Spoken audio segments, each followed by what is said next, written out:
It is so close to the new year, and this is a time when I feel like there's a lot of quiet.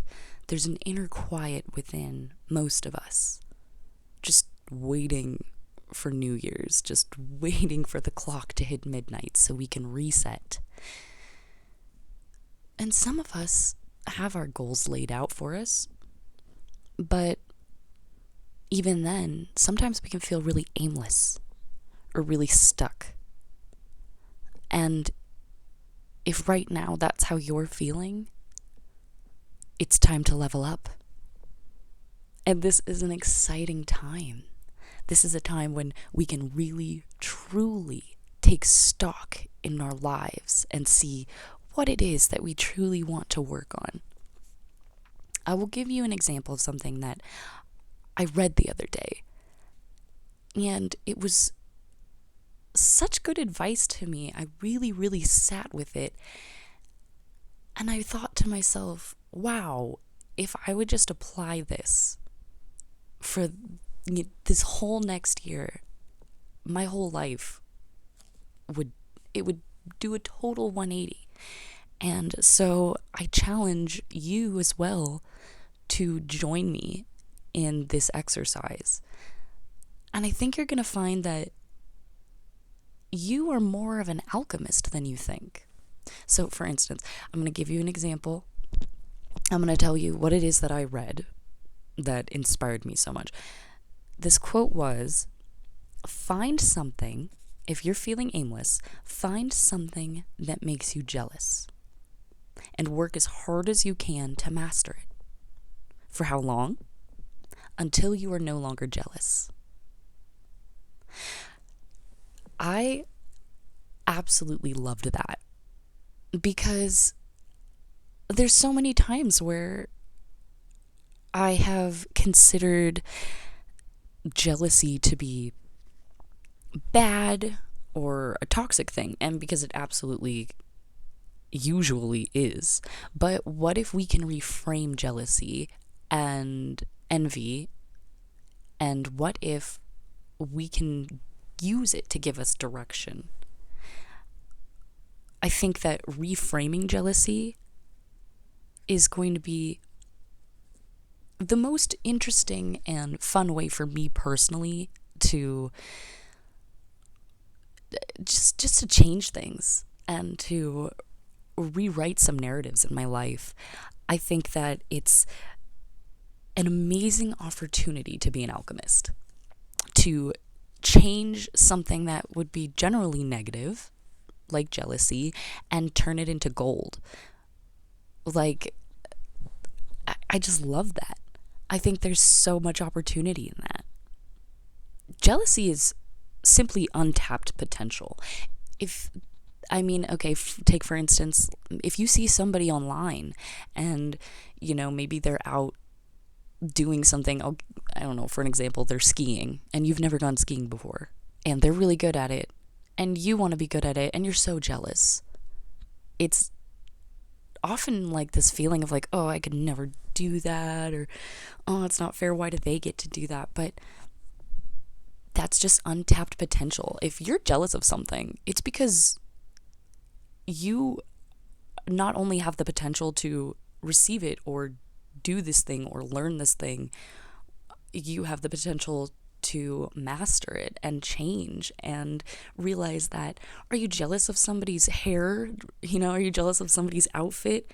Are you jealous of it because you don't have it? Or are you jealous of it because you want to feel like they feel? All that comes from within. So take this moment to use jealousy as a compass and think of some things that you might be jealous of. So, right, like I said, like maybe the way somebody does their hair. Like, oh, I could never do that. Well, figure out hair. In fact, become a master of your hair and figure out what you could do to make it the best hair that it could possibly be. I think if you can imagine jealousy also as a message from your future self, I think that's a helpful exercise as well. Imagine jealousy being like this message from your future self being like, yeah, you have the potential for this. You've got this. In the future, you have this. Use that. It's powerful. It's a powerful way to see the world. It's a powerful way to transmute aimlessness and just using something that we already naturally deal with as humans. And I think that obviously a lot of people are, like, some people are more jealous than others, but I mean, we would all be lying if we didn't say that we weren't envious of something or someone, you know? I think it can be a really beautiful thing. And it can give you some sort of structure, something to do. That aimless feeling isn't a bad thing. It's just lots and lots of energy with nowhere to go. And same with the jealousy feeling. Now, also just wanting to keep in mind, if you are going to go out there and find something you're jealous of and go out there and master it until you no longer feel jealous and you're giving yourself some sort of something to do, you should also give yourself grace. Give yourself grace for feeling stuck and aimless. It's a thing that we all go through, and there's nothing wrong with you. Like I said, it's just energy with nowhere to land. Give it something to do. And the fact that, I mean, the brain, an idle brain, like when you're sitting around feeling stuck, feeling in freeze mode, I understand. I've felt freeze mode a million times. A million times. I really, really have. And I'm learning to get past it. And it's just about taking a baby step towards something. And the thing is also, you know, when you don't have a skill or a goal or something to work on, your identity can feel fuzzy and life can feel really vague. Your mind needs something to work towards. Your mind needs things to work towards, or else you're going to start feeling really, really sad, really depressed. I know exactly how this feels. I mean, sometimes I think, wow, you know, I could just like sit and bed rot for a week and a half. But anytime I end up sitting idly for more than a couple of days, I really start to get anxious and sad. I need something for my brain to work towards. Not necessarily even something productive. It could be something fun, just for fun. It's just something. It's important. It's very important for our minds. Giving yourself some structure when life feels vague is not something that we're taught to do.